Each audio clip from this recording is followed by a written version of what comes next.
Hi, నేను మీ రాధ. మీకు మీ కుటుంబ సభ్యులందరికీ మకర సంక్రాంతి శుభాకాంక్షలు. ఈరోజు నేను మీకు ఒక సూపర్ ఈజీ సీక్రెట్ చెప్తాను. గాలిపటం ఎందుకు ఎగురుతుంది, గాలిపటం ఎలా సేఫ్గా కట్ చేయాలి. మొదటగా, గాలిపటం గాలి వల్ల ఎగురుతుంది. గాలి అంటే గాలిపటంకు ఇంజిన్లా. గాలి వీస్తే గాలిపటం మీదకి తాకి ముందుకు నెట్టుతుంది. ఇప్పుడు గాలిపటం పైకి ఎందుకు వెళ్తుంది అంటే దానికి కారణం లిఫ్ట్.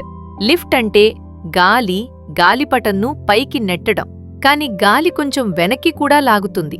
ఆ వెనక్కి లాగే ఫోర్స్ని డ్రాగ్ అంటారు. బలమైన గాలిలో గొడుగు వెనక్కి లాగినట్టే. ఇక్కడ అసలు సీక్రెట్ ఏమిటంటే బ్యాలెన్స్.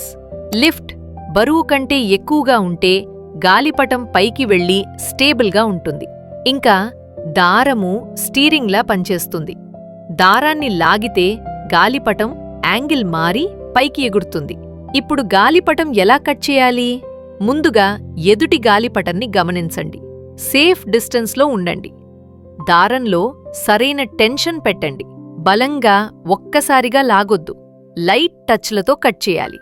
దయచేసి చైనీస్ మంజా ఉపయోగించకండి. డ్రైవింగ్ చేస్తున్నప్పుడు మెడను కప్పుకునేలా జాగ్రత్త పడండి. సేఫ్గా గాలిపటాలు ఎగురవేయండి. మనుషులకి, పక్షులకి హాని చేయకండి. ఇలాంటి వీడియోల కోసం ఈం సంగతులు అనే ఛానల్ను సబ్స్క్రైబ్ చేయండి.